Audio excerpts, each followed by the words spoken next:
Di dalam Al-Quran, Allah SWT memberikan keterangan kepada kita dalam surah Al-Ma'idah, Man qatala nafsan bighairi nafsin au fasadin faka'annama qatalan nasa jami'a. Siapa membunuh satu nyawa manusia, tidak dikatakan membunuh orang Islam, membunuh satu nyawa manusia. Padahal orang yang dibunuh itu bukan pembunuh dan tidak merusak alam semesta ini. Maka orang yang membunuh satu nyawa manusia tanpa hak seperti itu, dosanya seolah-olah dia membunuh manusia sedunia. Ada 7,8 miliar manusia di sedunia ini. Membunuh satu nyawa manusia tanpa hak, bukan karena dia seorang pembunuh yang dijatuhi hukuman mati di dalam pengadilan dengan saksi dan bukti-bukti, maka sang pembunuh itu menanggung dosa seperti membunuh 7,8 miliar manusia. Bagaimana menghadapi Allah dengan dosa sebesar itu? Ini membunuh manusia biasa, apalagi membunuh orang beriman, membunuh orang Islam. Warahmatullahi wabarakatuh. Kaum muslimin muslimat dimanapun Anda berada, saya sedang berdiri di depan bangunan Masjid Rafiuddin yang sudah selesai pengecoran lantai 2-nya, dan insya Allah dalam beberapa hari akan dibongkar dan kita mulai pembangunan interior, dan kita akan mulai pengajian kitab kuning di masjid yang kita cintai ini. Kaum muslimin muslimat, salurkan bantuan Anda, infak dan sodakoh untuk kepentingan dakwah, ibadah, taklim wa ta'alum dan khidmat atas agama, juga untuk keperluan kaum du'afa khususnya di daerah Medan dan Sumatera Utara, ke Yayasan Barokah Sumatera Utara, Bank Syariah Mandiri, nomor rekening 762 62 62 777. Sekecil apapun yang Anda sampaikan akan berharga untuk kita, untuk Anda, dan untuk agama. Faman ya'mal mithqala dzarratin khairan yarah. Siapa mengamalkan satu perbuatan baik, walau sebesar zarah, Allah melihatnya dan Allah mengajarinya dengan pahala. Terima kasih, saya Tengku Zulkarnain, Ketua Yayasan Barokah Sumatera Utara. Wassalamualaikum warahmatullahi wabarakatuh. Ya Allah. Assalamualaikum warahmatullahi wabarakatuh. Hamdan wa syukran lillah, wa salatan wa salaman ala rasulillah, wa ala alihi wa sahbihi wa mawalah. Allahumma salli ala Sayyidina Muhammadin wa ala alihi wa sahbihi ajma'in. Kaum muslimin muslimat dimanapun Anda berada, saudara-saudaraku sebangsa dan setanah air, kita hidup di Indonesia ini adalah hidup sebagai saudara sebangsa dan setanah air. Bagi kita kaum muslimin, kita adalah bersaudara dalam iman. Persaudaraan kita dipersaudarakan oleh Allah di Quran. Innamal mu'minuna ikhwah. Sesungguhnya orang beriman adalah mereka itu bersaudara. Oleh karena itu kita jaga diri kita agar kita tidak menzalimi orang, apalagi menzalimi orang Islam. Di dalam Al-Quran Allah SWT memberikan keterangan kepada kita dalam surah Al-Ma'idah, Man qatala nafsan bighairi nafsin au fasadin faka'annama qatalan nasa jami'a. Siapa membunuh satu nyawa manusia, tidak dikatakan membunuh orang Islam, membunuh satu nyawa manusia. Padahal orang yang dibunuh itu bukan pembunuh dan tidak merusak alam semesta ini. Maka orang yang membunuh satu nyawa manusia tanpa hak seperti itu, dosanya seolah-olah dia membunuh manusia sedunia. Ada 7,8 miliar manusia di sedunia ini. Membunuh satu nyawa manusia tanpa hak, bukan karena dia seorang pembunuh yang dijatuhi hukuman mati di dalam pengadilan dengan saksi dan bukti-bukti, maka sang pembunuh itu menanggung dosa seperti membunuh 7,8 miliar manusia. Bagaimana menghadapi Allah dengan dosa sebesar itu? Ini membunuh manusia biasa, apalagi membunuh orang beriman, membunuh orang Islam. Membunuh orang Islam dosanya tidak tahu lagi kita sebesar apa. Sibabul muslim fusuk wa qitaluhu kufur. Dalam hadis Muslim Rasulullah bersabda, menghina orang Islam itu dosa besar dan membunuhnya kufur, dosa paling besar dalam Islam. Cintailah manusia.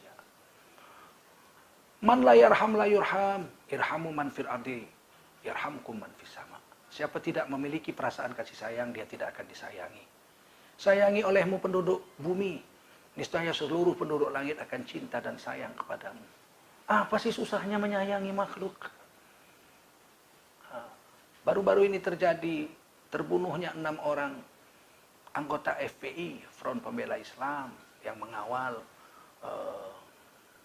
ulama mereka, orang alim mereka, imam kaum yang dicintai oleh mereka.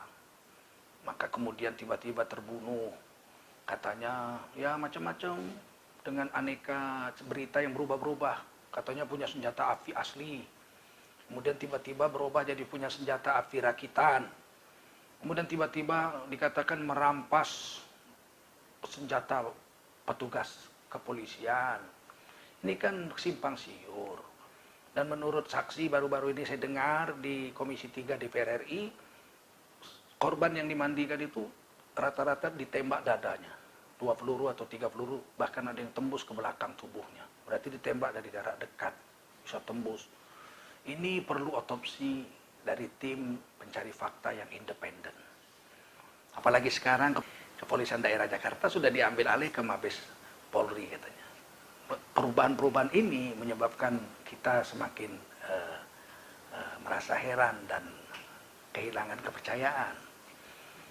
Saya pikir sudah saatnya Presiden Republik Indonesia dan Wakil Presiden Republik Indonesia jangan diam saja. Ini masyarakat sudah resah, sudah panas. Bicaralah.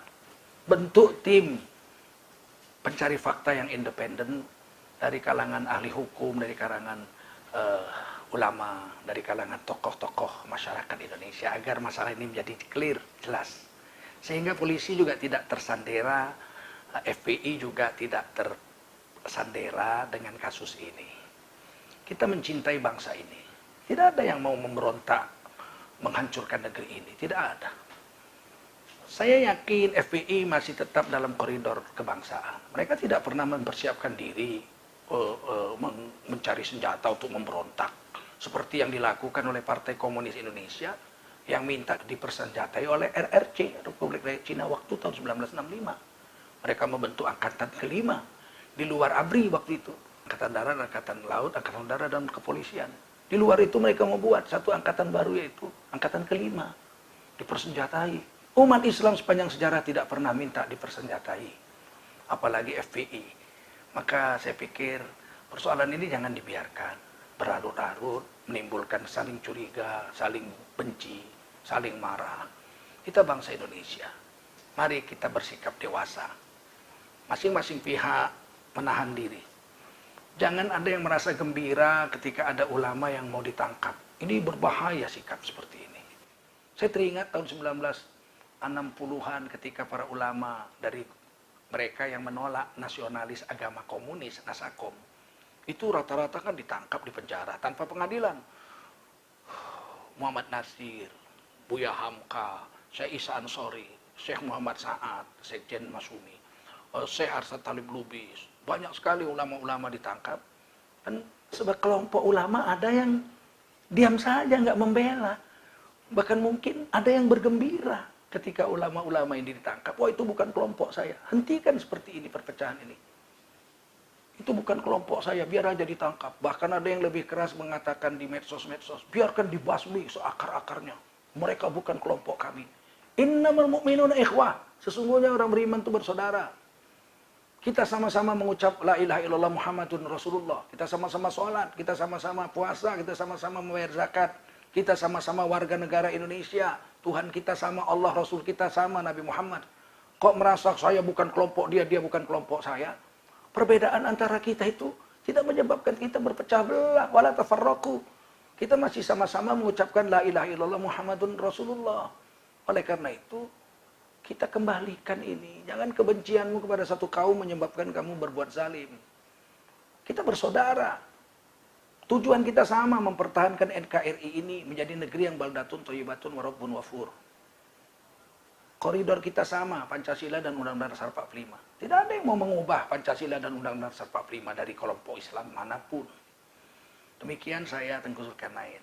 Sekali lagi berharap Bapak Presiden Republik Indonesia, Bapak Wakil Presiden Republik Indonesia, bicaralah. Bentuklah tim pencari fakta yang independen untuk menyelesaikan masalah ini. Agar umat Islam tidak terrugikan dan juga kepolisian sebagai institusi yang mesti dipercaya oleh seluruh rakyat Indonesia juga tidak terkorban dalam hal ini. Terima kasih sekali lagi. Wassalamualaikum warahmatullahi wabarakatuh.